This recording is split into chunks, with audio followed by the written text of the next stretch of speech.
Welcome back to Hannity. Now, in just a moment, Ann Coulter will respond to the Bob Woodward interview and much more, because this is not the first time the so-called most transparent administration in history has attempted to obstruct the freedom of the press. And after Mr. Woodward outed the White House on its threat, he seems to have inspired several other journalists to do the same. And earlier today, former Clinton special counsel Lanny Davis said he also received threats from the Obama White House. Listen.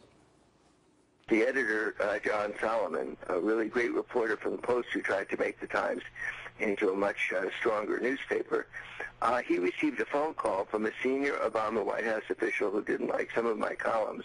Even though I'm a supporter of Obama, I couldn't imagine why this call was made. And he did threaten, and the word I was told was the word threatened by this editor, that if he continued to run my columns, he would lose, or his reporters would lose, their White House credentials. Pretty unbelievable. Just another example of the arrogance, intimidation of the Obama administration on full display. And to make matters worse, listen to how President Obama himself ended his meeting with the National Governors Association. This was just earlier this week. So I look forward to our partnering. And with that, what I want to do is clear out the press so we can take some questions. All right? Thank you. We'll ask questions after we get rid of those pesky reporter people. And there you have it from the president's own mouth. Here with reaction, author, columnist, our friend Ann Coulter. Look, I like Bob Woodward's book. I don't know if you read it. It's really well done, really well researched. But it's kind of a little ironic that the liberal media has turned on him because he dared to expose a couple of Obama lies. What do you make of that? I think some of these liberal journalists have become hothouse flowers if they consider this intimidation. Give me a break. But the important point he's making is about the sequester, and I can't believe you've gotten me to talk about the sequester, which I'm so bored with. I didn't even ask you about it. Well, that's the important points he's making. And I will say I am going to an end of the world orgy tonight in anticipation of the world ending when the sequester kicks in. The Mayan apocalypse. Next 10 years, federal spending will only increase by $2.4 trillion instead of $2.5 trillion. Those are the actual numbers. Stupid. That's the sequester. Well, but I think this is a serious point that he is raising about Obama's response to the federal budget going up by only $2.4 trillion. And that is, something quite outrageous that Obama did this week in response to this. It's called the fireman first rule, where when voters say to the government you have to cut spending, they instantly go to the most important, the most valuable programs, the most beloved programs. Okay, we're going to cut firemen. Well, no, how about instead of cutting firemen, you cut the art therapy for the homeless first? How about the Obama phone program? Right. Could you get all the consultants down? And what did they do this week? It's pretty shocking, and I think it's relevant to a lot of things, is to release criminal illegal aliens.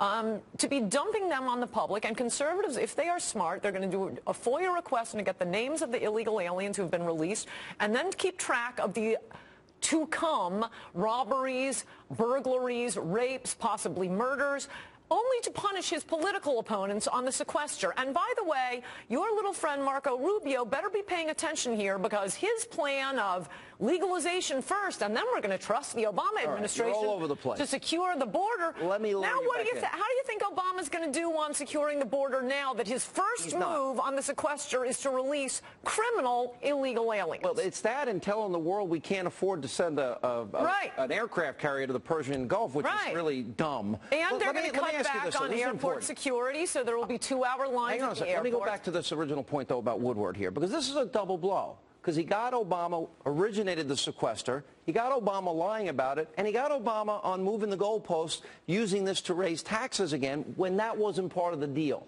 Those are three huge whoppers. So what do? They go out and they say, Woodward's willfully wrong, you're going to regret it.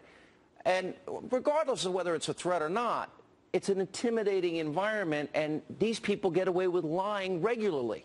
Well, whatever Bob Woodward's reporting exploits in the past have been, I think you've exposed Obama personally on this show on much bigger lies over a much longer period of time, and you are the only editorial page on this network. I would also like to throw that in. For him to compare MSNBC with Fox is preposterous. You're not watching television. Last week, Rachel Maddow edited a video, she's on MSNBC, of a woman whose, I don't know, fiance, a relative, was killed at the Aurora shooting, and this woman asked McCain about it at a meeting. McCain spends like 2 minutes saying how sorry he is. This is terrible. Our hearts go out to you. No one knows how you feel. And then he says, but I'm going to give you some straight talk. An assault weapons ban isn't going to pass because there's enough support. She cut all of that. It goes straight from the weeping woman to him saying, I'm going to give you some straight talk. If Fox ever did that, they pull the power to this network. But that's still like NBC, you know, is he black, white, or Hispanic with George Zimmerman? They take out the question. Right. But here's the point. They just hired Axelrod at NBC, and they just hired Robert Gibbs, the propagandist. This literally is state-run media. Now, how does democracy survive? And this is a serious question if we don't have a critical media that doesn't ask questions about Benghazi, doesn't ask about Fast and Furious, allows him to lie about the debt, the deficit, and nobody cares about his association with a terrorist by the name of Bill Ayers. I think it's a serious problem, as Democrat Pat Goodell has said. The media today is a threat to democracy. But the way you prevent more bad things from happening, like our entire healthcare system being socialized, taken over by the government, that's going to go great. Is by keep holding the House of Representatives. And for one thing, Republicans ought to start paying attention. Passion is terrific, but scoring is what counts. Yeah. We need candidates who are going to win. We need to look seriously at candidates and not reward people who harm our presidential or other candidates. One last thing. And also, they have to, they have to look seriously at him releasing illegal alien criminals and say he's not going to enforce the border. Well, he hasn't done it from the beginning. But well, okay, then how about Rubio's amnesty plan? We'll talk about that. Isn't that dead in the water? Isn't this time for Marco to come out and say, I can't trust these people? Back his inhaler, breathalyzer, if you're Obama. By the way, Fox got attacked by Anita Dunn. Fox got attacked by Anita Dunn, Deadfish, Rombo, and David Axelrod. Then we got that Interior Secretary, I'm going to punch out the local media guy in Colorado. Then we got CBS reporters.